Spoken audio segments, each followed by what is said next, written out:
നമസ്കാരം. വാർത്തകളും വിശേഷങ്ങളുമായി സൗത്ത് വിഷൻ ന്യൂസിലേക്ക് സ്വാഗതം. ഞാൻ സിനി ചന്ദ്ര. ഇന്നത്തെ പ്രധാന സംഭവ വികാസങ്ങളിലേക്ക്.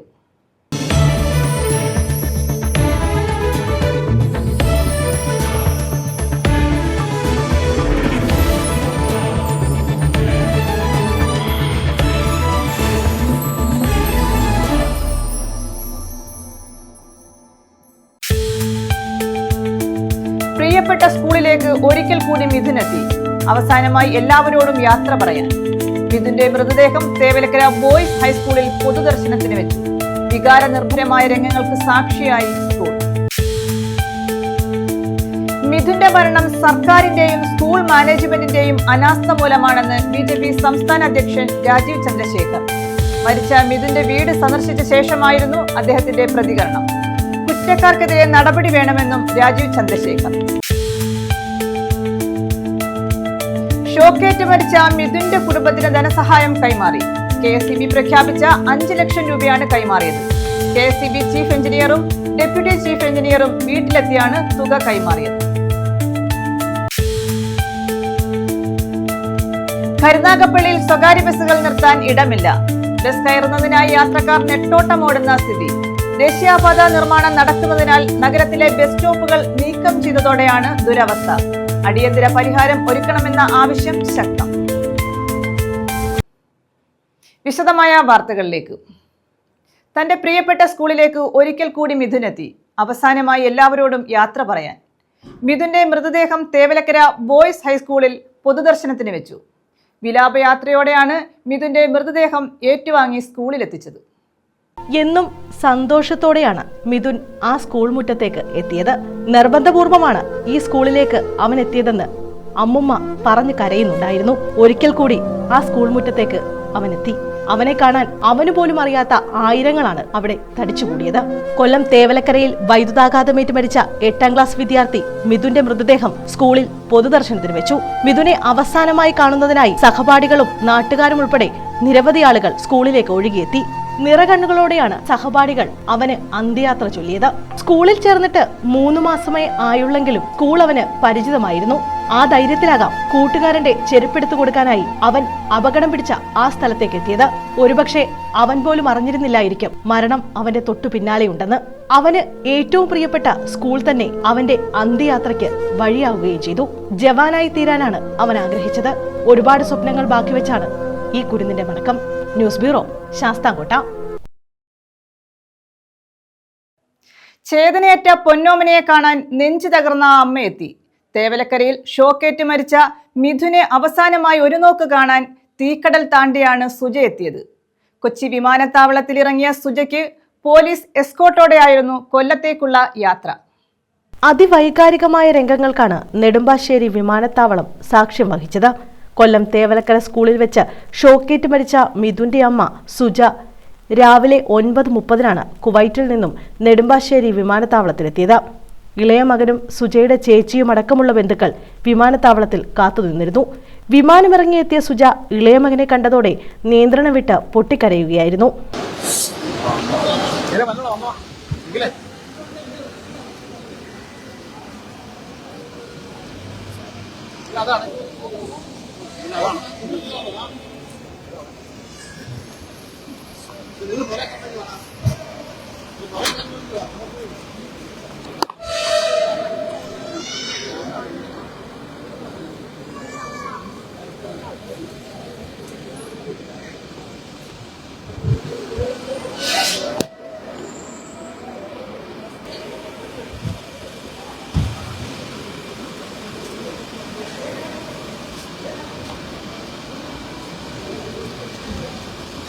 വിമാനത്താവളത്തിൽ നിന്ന് നേരെ വീട്ടിലേക്ക് സുജയെ കൊണ്ടുപോയി. ഉച്ചയോടെ സുജ വീട്ടിലെത്തും. 2 മക്കളുടെയും നല്ല ഭാവിയിലേക്കുള്ള കരുതലിനായാണ് ആ അമ്മ 9 മാസങ്ങൾക്ക് മുമ്പ് കുവൈറ്റിലേക്ക് പോയത്. കുഞ്ഞുങ്ങൾക്ക് മിഠായിപ്പൊതികളും കളിപ്പാട്ടങ്ങളുമായി തിരിച്ചെത്താമെന്ന പ്രതീക്ഷയായിരുന്നു കഴിഞ്ഞ ദിവസം രാത്രി വരെ. വീഡിയോ കോളിലൂടെയാണ് മിഥുൻ മരിച്ച ദിവസം രാത്രി കുഞ്ഞിന്റെ മരണം അമ്മയെ അറിയിച്ചത്. പോലീസ് എസ്കോർട്ടോടുകൂടിയാണ് കൊല്ലത്തേക്കുള്ള മിഥുന്റെ അമ്മയുടെ യാത്ര. ന്യൂസ് ബ്യൂറോ, കൊല്ലം. ഗ്രന്ഥശാല പ്രവർത്തകനും PWD എക്സിക്യൂട്ടീവ് എഞ്ചിനീയറുമായിരുന്ന ശിശുപാലൻ അനുസ്മരണം കരുനാഗപ്പള്ളിയിൽ നടത്തി. ഇതോടനുബന്ധിച്ച് പുസ്തകങ്ങളും കൈമാറി. വീട്ടിലെ ലൈബ്രറിയിൽ സൂക്ഷിച്ചിരുന്ന നൂറുകണക്കിന് പുസ്തകങ്ങളിൽ ഒരു ഭാഗമാണ് ശിശുപാലന്റെ സ്മരണാർത്ഥം കരുനാഗപ്പള്ളി CS സുബ്രഹ്മണ്യൻ പോറ്റി ലൈബ്രറിക്ക് കൈമാറിയത്. ഗ്രന്ഥശാല പ്രവർത്തകനും PWD എക്സിക്യൂട്ടീവ് എഞ്ചിനീയറുമായിരുന്ന ശിശുപാലൻ അനുസ്മരണം കരുനാഗപ്പള്ളിയിൽ നടത്തി. ഇതോടനുബന്ധിച്ച് പുസ്തക കൈമാറ്റവും നടന്നു. കരുനാഗപ്പള്ളി സ്വദേശി കണ്ടച്ചിറ പൂങ്കാവനത്തിൽ ശിശുപാലന്റെ 8ാം ചരമവാർഷികത്തോടനുബന്ധിച്ചാണ് ടൗൺ ക്ലബിൽ പരിപാടി സംഘടിപ്പിച്ചത്. വീട്ടിലെ ലൈബ്രറിയിൽ സൂക്ഷിച്ചിരുന്ന നൂറുകണക്കിന് പുസ്തകങ്ങളിൽ ഒരു ഭാഗമാണ് കരുനാഗപ്പള്ളി CS സുബ്രഹ്മണ്യൻ പോറ്റി ലൈബ്രറിക്ക് കൈമാറിയത്. അച്ഛന്റെ സ്മരണാർത്ഥം മകൾ അശ്വതി പൂങ്കാവനവും ഭർത്താവ് മനേഷും ചേർന്ന് ബാക്കി പുസ്തകങ്ങൾ നിരവധി ഗ്രന്ഥശാലകൾക്ക് മുമ്പ് കൈമാറിയിരുന്നു. ഇതോടനുബന്ധിച്ച് ടൗൺ ക്ലബിൽ നടന്ന അനുസ്മരണ സമ്മേളനവും പുസ്തക കൈമാറ്റവും taluk library council secretary V. Vijayakumar ഉദ്ഘാടനം ചെയ്തു. ഭാവികാലത്തും മനുഷ്യന് ഒരിക്കലും കിട്ടാൻ ഇടയില്ലാത്ത ഒന്നിന്റെ പേര് സന്തോഷമാണ്. സന്തോഷ സംതൃപ്തി ഇനി അങ്ങനെ കിട്ടാൻ പോകുന്നു. നിങ്ങളിപ്പോൾ എഴുതി വെച്ചു. ഇപ്പൊ തന്നെ നമ്മുടെ ജീവിതം തന്നെ നോക്കിയാൽ മനസ്സിലാവും. നമുക്ക് 10-25 വർഷം മുമ്പ് ഏതൊക്കെ കാര്യങ്ങളാണ് നമുക്ക് വേണം എന്ന് നമ്മൾ ആഗ്രഹിച്ച അതെല്ലാം നമ്മുടെ കയ്യിലുണ്ട്. എല്ലാം നമ്മൾ ആഗ്രഹിച്ച വീടുണ്ട്, നമ്മൾ ആഗ്രഹിച്ച വാഹനമുണ്ട്, നമ്മൾ ആഗ്രഹിച്ച വസ്ത്രങ്ങളുണ്ട്, നമ്മൾ ആഗ്രഹിച്ച ഭക്ഷണം കഴിക്കുന്നു. ഇതെല്ലാം നമ്മൾ ചെയ്യുന്നുണ്ട്. പക്ഷെ നമ്മൾ നമ്മുടെ ഇല്ലായ്മയുടെ കാലത്തെ സന്തോഷം ഉണ്ടോ എന്ന് ചോദിച്ചാൽ എല്ലാവരും നെഞ്ചിട്ട് പറയാൻ സന്തോഷമില്ല. ആ സന്തോഷത്തെ വീണ്ടെടുക്കാൻ ഗ്രന്ഥശാലകൾക്ക് എന്ത് ചെയ്യാൻ കഴിയുമെന്നൊരു ചോദ്യം. ഈ ചോദ്യം ഇനി ഒരു 25 വർഷത്തിന് അപ്പുറമായിരിക്കും കേരളത്തിലെ ഗ്രന്ഥശാല നമ്മൾ ആലോചിച്ചുള്ളത്. പക്ഷെ നമുക്കിവിടെ ആലോചിക്കുകയും നമുക്കൊരു മാതൃക സൃഷ്ടിക്കുകയും അതിൻ്റെ ഒരു തുടക്കമായിരുന്നു അന്ന്. തുടക്കമല്ല, യഥാർത്ഥത്തിൽ ഞങ്ങൾ നോക്കുമ്പോൾ 12 ദിവസത്തെ സംഘാടനത്തോടെ 21 ദിവസത്തെ പരിപാടികളിലൂടെ 1321 ക്യാമ്പയിൻ ഈ 140 ഗ്രന്ഥശാലകളിൽ ഈ 30 ദിവസം കൊണ്ട് ഈ താലൂക്കിലെമ്പാട് 30 ദിവസം കൊണ്ട് താലൂക്കിലെമ്പാട് നടന്ന വ്യത്യസ്തങ്ങളായ ലൈബ്രറി കൗൺസിൽ ഭാരവാഹി ജയപ്രകാശ് മേനോൻ പുസ്തകങ്ങൾ ഏറ്റുവാങ്ങി. ടൗൺ ക്ലബ് സെക്രട്ടറി അരുൺകുമാർ അധ്യക്ഷത വഹിച്ചു. NS അജയ്കുമാർ സ്വാഗതം പറഞ്ഞു. സജീവൻ, മനേഷ്, അശ്വതി പൂങ്കാവനം, സബിത B. നായർ തുടങ്ങിയവർ അനുസ്മരണ പ്രഭാഷണം നടത്തി.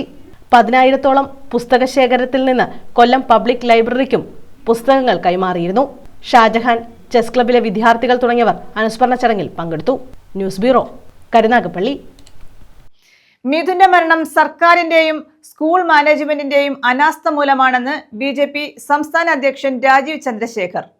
മരിച്ച മിഥുന്റെ വീട് സന്ദർശിച്ച ശേഷമായിരുന്നു അദ്ദേഹത്തിന്റെ പ്രതികരണം. കോൺഗ്രസ് നേതാവ് ബിന്ദു കൃഷ്ണയും വീട്ടിലെത്തിയിരുന്നു. മിഥുന്റെ മരണം സർക്കാരിന്റെയും സ്കൂൾ മാനേജ്മെന്റിന്റെയും അനാസ്ഥ മൂലമാണെന്ന് BJP സംസ്ഥാന അധ്യക്ഷൻ രാജീവ് ചന്ദ്രശേഖർ പറഞ്ഞു.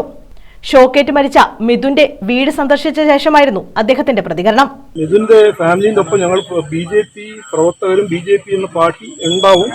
അവരെ സഹായിക്കാൻ ഞങ്ങൾ എന്ത് വേണമെങ്കിലും ചെയ്യും. അത് ഞങ്ങൾ ചെയ്യും. അത് ഞങ്ങളുടെ ഒരു ഉത്തരവാദിത്വമാണ്. ഞങ്ങൾ അത് ചെയ്യും. പക്ഷേ ഇവിടെ ഇത് നടന്ന ഒരു ഈ ട്രാജഡി അതിന്റെ ഉത്തരവാദിത്വം ആരുടെയാണ്? അത് നമ്മൾ അങ്ങനെ വിട്ടുപോകാൻ പാടില്ല. ഇവർ ഇന്നൊരു പ്രിൻസിപ്പളിനെ സസ്പെൻഡ് ചെയ്തു. അത് എന്തുകൊണ്ട്? എന്ത് കാരണമാണ് ആ FIRൽ ഒരു ആരുടെ പേരൊന്നും ഇല്ലാത്തത്? സ്കൂൾ മാനേജ്മെന്റിന്റെ പേരുണ്ടാവണ്ടേ? പഞ്ചായത്ത് ഫിറ്റ്നസ് സർട്ടിഫിക്കറ്റ് കൊടുക്കാണ്ട് അതെങ്ങനെയാണ് അത് അവിടെ ആര് ബിൽഡ് ചെയ്തത്? ACB എങ്ങനെയാണ് അങ്ങനെ ഇങ്ങനെ ഒരു ഇലക്ട്രിസിറ്റി 3 ഫേസ് വയർ ഇങ്ങനെ ഇത്ര ലോ ലെവലിൽ അവര് കെട്ടിവെച്ചിട്ട്? CPM നിയന്ത്രണത്തിലുള്ള സ്കൂൾ എന്നുള്ള ആക്ഷേപം അതെല്ലാം പോട്ടെ. CPM ആണോ UDF ആണോ LDF ആണോ ഇത് നടന്നത്? ഇവിടെ നോക്കൂ, ഇത് അപകടം ചെയ്തത് ആരാണെന്ന് കണ്ടുപിടിക്കണം. ഭരിക്കാൻ അറിയില്ലെങ്കിൽ സർക്കാർ രാജിവെച്ച് ഒഴിയണമെന്നും അദ്ദേഹം ആവശ്യപ്പെട്ടു. BJP മിഥുന്റെ കുടുംബത്തിനൊപ്പം ഉണ്ടാകുമെന്നും ഉറപ്പു നൽകി. കുറ്റക്കാരെ വെറുതെ വിടാൻ അനുവദിക്കില്ലെന്നും കുറ്റക്കാർ അറസ്റ്റ് ചെയ്യപ്പെടണമെന്നും അദ്ദേഹം പറഞ്ഞു. അത് ആരോഗ്യ മേഖലയാണോ വിദ്യാഭ്യാസ മേഖലയാണോ എവിടെ നോക്കിയാലും ഒരു അനാസ്ഥ. ഈ സർക്കാർ ഒരു കഴിവില്ലായ്മയാണോ അവര് ദുർബലമാണോ അവർക്ക് ജനങ്ങളെ കുറിച്ച് ചിന്തിക്കാൻ സമയമില്ല അങ്ങനെയാണോ എന്താണെന്ന് എനിക്ക് മനസ്സിലാവുന്നില്ല. അവർക്ക് ഇതൊന്നും ചെയ്യാൻ പറ്റുന്നില്ലെങ്കിൽ ചെയ്യാൻ കഴിയുന്നില്ലെങ്കിൽ അവര് പോകണം, സർക്കാർ വിട്ടു പോകണം. ഇതിൽ മന്ത്രിമാർക്കൊരു റെസ്പോൺസിബിലിറ്റി ഒന്നും ഇല്ലേ, ഉത്തരവാദിത്വം ഒന്നും ഇല്ലേ? ഇങ്ങനെ ഒരു 14 വയസ്സായ ഒരു കുട്ടി സ്കൂളിൽ പോയിട്ട് മരിക്കുക എന്ന് പറഞ്ഞാൽ ഒരു ചെറിയ കാര്യമാണോ? ഇതൊരു സിസ്റ്റമിന്റെ ഒരു ഫെയിലിയറിന്റെ ഒരു സിമ്പിൾ അല്ലേ? കോൺഗ്രസ് നേതാവ് ബിന്ദു കൃഷ്ണയും മിഥുന്റെ വീട്ടിലെത്തി. കുടുംബത്തോടൊപ്പം ഏറെ നേരം ചെലവഴിച്ചു. കുടുംബത്തെ ആശ്വസിപ്പിച്ച ശേഷമാണ് ബിന്ദു കൃഷ്ണ മടങ്ങിയത്. News bureau, Sasthamcotta. ഷോക്കേറ്റ് മരിച്ച മിഥുന്റെ കുടുംബത്തിന് ധനസഹായം കൈമാറി. KSEB പ്രഖ്യാപിച്ച 5 ലക്ഷം രൂപയാണ് കൈമാറിയത്. KSEB ചീഫ് എഞ്ചിനീയറും ഡെപ്യൂട്ടി ചീഫ് എഞ്ചിനീയറും വീട്ടിലെത്തിയാണ് തുക കൈമാറിയത്.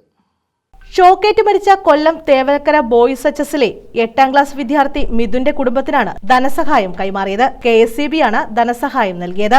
KSEB ചീഫ് എഞ്ചിനീയറും ഡെപ്യൂട്ടി ചീഫ് എഞ്ചിനീയറും വീട്ടിലെത്തി 5 ലക്ഷം രൂപയാണ് കൈമാറിയത്. മിഥുന്റെ അമ്മ സുജയുടെ പേരിലാണ് ചെക്ക് നൽകിയത്. മിഥുന്റെ പിതാവ് മനുവും അനുജൻ സുജിനും ചേർന്നാണ് ധനസഹായം ഏറ്റുവാങ്ങിയത്.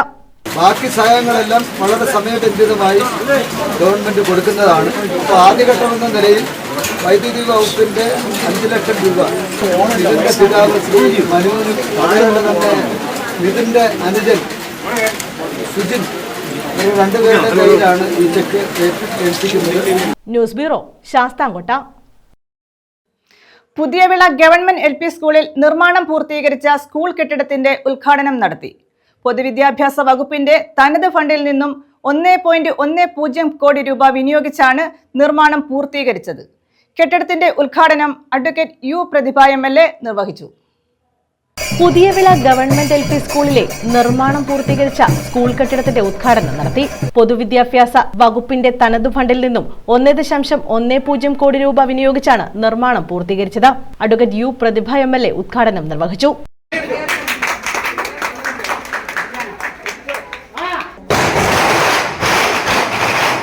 അപ്പോൾ ഒരു 10-500 റോഡ് ഉണ്ടെങ്കിൽ അതിൽ 450 നന്നാക്കിയെന്നിരിക്കട്ടെ. ഈ 50 റോഡിൽ ചാടി പോകുമ്പോൾ ഈ റോഡ് നന്നാക്കിയില്ലല്ലോ, ഈ റോഡ് അത് നന്നാക്കാൻ ഇനിയും സമയമുണ്ട്. എല്ലാം കൂടി തീരാൻ പറ്റില്ലല്ലോ, ഒറ്റടിക്ക് തീരാൻ കാശില്ല.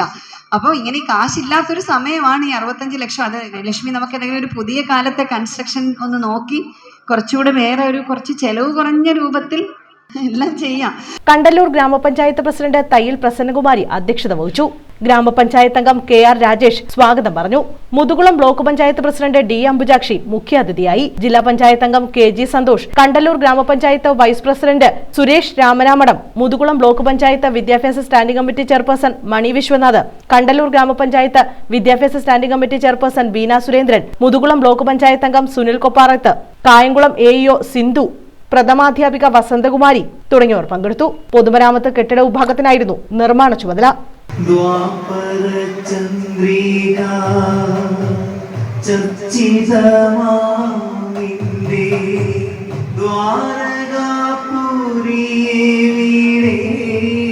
News bureau, Kayamkulam. കരുനാഗപ്പള്ളിയിൽ സ്വകാര്യ ബസ്സുകൾ നിർത്താനിടമില്ല. ബസ് കയറുന്നതിനായി യാത്രക്കാർ നെട്ടോട്ടമോടുന്ന സ്ഥിതിയാണ്. ദേശീയപാത നിർമ്മാണം നടക്കുന്നതിനാൽ നഗരത്തിലെ ബസ് സ്റ്റോപ്പുകൾ നീക്കം ചെയ്തതോടെയാണ് ഈ ദുരവസ്ഥ. ബുദ്ധിമുട്ടുകൾക്ക് അടിയന്തര പരിഹാരം ഒരുക്കണമെന്ന ആവശ്യം ശക്തമാണ്. ദേശീയപാത നിർമ്മാണം നടക്കുന്നതിനാൽ നഗരത്തിലെ ബസ് സ്റ്റോപ്പുകളെല്ലാം നീക്കം ചെയ്തു. നേരത്തെ ലാലാജി ജംഗ്ഷൻ, KSRTC ബസ് സ്റ്റാൻഡിന് എതിർവശം, ഹെഡ് പോസ്റ്റ് ഓഫീസ് ജംഗ്ഷന് സമീപം, ടൗൺ ക്ലബിന് മുൻവശം എന്നിവിടങ്ങളിലെല്ലാം ബസ് സ്റ്റോപ്പുകൾ ഉണ്ടായിരുന്നു. സർവീസ് റോഡുകളുടെയും ഓടകളുടെയും നിർമ്മാണം നടക്കുന്നതിനാൽ അവയെല്ലാം നീക്കി. KSRTC ബസ് സ്റ്റാൻഡിന് തെക്കുവശത്തും പോലീസ് സ്റ്റേഷൻ ജംഗ്ഷന്റെ കിഴക്കുഭാഗത്തും മാത്രമേ ഇപ്പോൾ ബസ് നിർത്തി യാത്രക്കാരെ ഇറക്കാൻ കഴിയൂ. ഗതാഗത കുരുക്കും തിരക്കും കാരണം വളരെ കുറച്ചു സമയം മാത്രമേ ഇവിടെയും ബസ്സുകൾക്ക് നിർത്താൻ കഴിയൂ. 70ഓളം ബസ്സുകളാണ് വിവിധ സ്ഥലങ്ങളിൽ നിന്നായി നഗരത്തിൽ വന്നുപോകുന്നത്. പല ഗ്രാമീണ മേഖലകളിലും കൂടുതലായും സ്വകാര്യ ബസ്സുകളാണ് സർവീസ് നടത്തുന്നത്. ദേശീയപാത നിർമ്മാണം നടക്കുന്നതിനാൽ ഓരോ ദിവസവും പലതരത്തിൽ വാഹനങ്ങൾ വഴിതിരിച്ചുവിടുന്നതും പതിവാണ്. അതിനാൽ നഗരത്തിലെത്തുന്ന യാത്രികർക്ക് ഓരോ സ്ഥലത്തേക്കുമുള്ള സ്വകാര്യ ബസ്സുകളുടെ സ്റ്റോപ്പ് എവിടെയാണെന്നും വ്യക്തതയില്ല. ബസ്സുകൾക്ക് അടുത്ത സർവീസ് തുടങ്ങുന്നതുവരെ പാർക്ക് ചെയ്യാനും ഇടമില്ല. ബസ് സ്റ്റാൻഡിനായി നഗരസഭ ഏറ്റെടുത്തിരുന്ന സ്ഥലത്തും പഴയ ദേശീയപാതയുടെ വശങ്ങളിലുമാണ് മുമ്പ് സ്വകാര്യ ബസ്സുകൾ പാർക്ക് ചെയ്തിരുന്നത്. ബസ് സ്റ്റാൻഡിനായി നഗരസഭ ഏറ്റെടുത്ത സ്ഥലത്ത് സ്റ്റാൻഡ് തുടങ്ങാനായിരുന്നില്ല. ഈ സ്ഥലം കോടതി സമുച്ചയത്തിനായി വിട്ടുനൽകാനും തീരുമാനിച്ചിരുന്നു. നിലവിൽ ഈ സ്ഥലം ഉപയോഗമില്ലാതെ കിടക്കുകയാണ്. മറ്റു വാഹനങ്ങൾ പാർക്ക് ചെയ്യുന്ന കാരണം പലപ്പോഴും ഇവിടേക്ക് ബസ്സുകൾ കയറാനോ ഇറങ്ങാനോ സാധിക്കുന്നില്ല. മുനിസിപ്പാലിറ്റി നേരത്തെ തന്നിരുന്ന സ്ഥലം എന്ന് പറയുന്ന പഞ്ചായത്ത് മുനിസിപ്പൽ ബസ് സ്റ്റാൻഡിന് വേണ്ടി പണിഞ്ഞിട്ടേക്കുന്ന ഗ്രൗണ്ടിലാണ്. അവിടെയാണെങ്കിൽ ഇപ്പോൾ മാർക്കറ്റിലെ വ്യാപാരികളുടെ വാഹനങ്ങളും മാർക്കറ്റിൽ വരുന്ന ചരക്ക് വാഹനങ്ങളും ഒക്കെ ഇട്ട് അതിനകത്തോട്ട് ബസ്സുകൾക്ക് കയറാൻ പറ്റാത്ത അവസ്ഥയാണ്. അങ്ങനെ രാവിലെ സർവീസ് പോകുന്ന വണ്ടി ഇപ്പോൾ രാവിലെ 10 മണിക്ക് കരുനാഗപ്പള്ളി വരുമ്പോഴുള്ള ബസ് സ്റ്റോപ്പല്ല 12 മണിക്ക് വരും. അങ്ങനെ ഓരോ ടൈമിലും ഹൈവേ നിർമ്മാണവുമായി ബന്ധപ്പെട്ട് അവർ സ്റ്റോപ്പുകൾ മാറ്റിക്കൊണ്ടിരിക്കും. ലാലാ ജംഗ്ഷൻ മുതൽ കന്നേറ്റി വരെയുള്ള പഴയ ദേശീയപാത വികസിപ്പിക്കുകയും ഈ പാതയ്ക്ക് ഇരുവശത്തുമായി ഒട്ടേറെ സ്ഥാപനങ്ങൾ പുതിയതായി തുടങ്ങുകയും ചെയ്തു. ഇതോടെ ഇവിടെ പാർക്ക് ചെയ്യാൻ ഇടമില്ലാത്ത സ്ഥിതിയാണ്. നഗരത്തിൽ സ്വകാര്യ ബസ്സുകൾക്കുണ്ടാകുന്ന ബുദ്ധിമുട്ടുകൾക്ക് അടിയന്തര പരിഹാരം വേണമെന്ന് private bus operators association Karunagappally Kunnathur taluk committee ഭാരവാഹികൾ ആവശ്യപ്പെട്ടു. ഓരോ ദിവസവും സ്റ്റോപ്പുകൾ മാറ്റുന്നത് മൂലം ബസ്സുകൾ എവിടെ നിർത്തണമെന്നറിയാതെ ഡ്രൈവർമാരും വിഷമിക്കുന്നു. എവിടെയെങ്കിലും നിർത്തിയാൽ ഈ ചെല്ലാൻ വഴിയുള്ള പിഴയും ലഭിക്കുന്നു. അങ്ങനെ മാറ്റിക്കൊണ്ടിരിക്കുമ്പോൾ ബസ്സിൻ്റെ ഡ്രൈവർമാർ ബസ് എവിടെ നിർത്തണമെന്ന് അറിയാതെ യാത്ര ചെയ്യുമ്പോൾ ഒളിഞ്ഞിരുന്നുകൊണ്ട് പോലീസുകാർ ഈ ചെക്ക് ചെല്ലാൻ വഴിയുള്ള ചെക്ക് റിപ്പോർട്ട് എന്ന് പറയുമ്പോൾ ഇപ്പോൾ പല ബസ്സുകൾക്കും അത് വരാൻ തുടങ്ങി. ഒന്നാമതാകെ ബുദ്ധിമുട്ടില്ല. ഇപ്പോൾ കരുനാഗപ്പള്ളി ടൗണിനെ സംബന്ധിച്ച് ഞങ്ങളുടെ സർവീസ് കൊണ്ട് 80% പ്രോഫിറ്റ് ഉള്ളതെന്ന് പറയുന്നത് വിദ്യാർത്ഥികൾക്കാണ്. ഈ വിദ്യാർത്ഥികളെ കൊണ്ടുപോകാൻ വേണ്ടി മാത്രമാണ് ഇപ്പം സ്വകാര്യ ബസ്സുകൾ ഇവിടെ സർവീസ് നടത്തുന്നത്. പ്രശ്നപരിഹാരമില്ലെങ്കിൽ കരുനാഗപ്പള്ളിയിലേക്കുള്ള സ്വകാര്യ ബസ്സുകളുടെ സർവീസുകൾ നിർത്തിവെക്കേണ്ടി വരുമെന്നും പ്രസിഡന്റ് കുമ്പളത്ത് രാജേന്ദ്രനും സെക്രട്ടറി സഫ അഷ്റഫും അറിയിച്ചു. ബസ് പാർക്ക് ചെയ്യുന്നതിനും ഉള്ള സൗകര്യങ്ങൾ ബന്ധപ്പെട്ട അധികാരികൾ ഉണ്ടാക്കാത്ത പക്ഷം സ്വകാര്യ ബസ്സുകളുടെ സർവീസ് കരുനാഗപ്പള്ളി ടൗണിൽ നിലയ്ക്കുന്ന ഘട്ടത്തിലാണ്. ഞങ്ങളങ്ങനെയാണെങ്കിൽ കരുനാഗപ്പള്ളിക്കുള്ള സർവീസുകൾ ബ്രേക്ക് ചെയ്യേണ്ട അവസ്ഥയിലാണ്.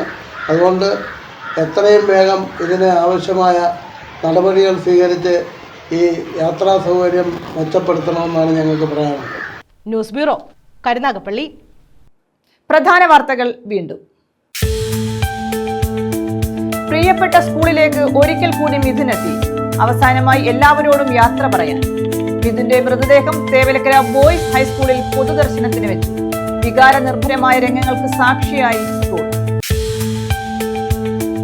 മിഥുന്റെ മരണം സർക്കാരിന്റെയും സ്കൂൾ മാനേജ്മെന്റിന്റെയും അനാസ്ഥ മൂലമാണെന്ന് BJP സംസ്ഥാന അധ്യക്ഷൻ രാജീവ് ചന്ദ്രശേഖർ. മരിച്ച മിഥുന്റെ വീട് സന്ദർശിച്ച ശേഷമായിരുന്നു അദ്ദേഹത്തിന്റെ പ്രതികരണം. കുറ്റക്കാർക്കെതിരെ നടപടി വേണമെന്നും രാജീവ് ചന്ദ്രശേഖർ. ഷോക്കേറ്റ് മരിച്ച മിഥുന്റെ കുടുംബത്തിന് ധനസഹായം കൈമാറി. KSEB പ്രഖ്യാപിച്ച 5 ലക്ഷം രൂപയാണ് കൈമാറിയത്. KSEB ചീഫ് എഞ്ചിനീയറും ഡെപ്യൂട്ടി ചീഫ് എഞ്ചിനീയറും വീട്ടിലെത്തിയാണ് തുക കൈമാറിയത്. കരുനാഗപ്പള്ളിയിൽ സ്വകാര്യ ബസ്സുകൾ നിർത്താൻ ഇടമില്ല. ബസ് കയറുന്നതിനായി യാത്രക്കാർ നെട്ടോട്ടമോടുന്ന സ്ഥിതി.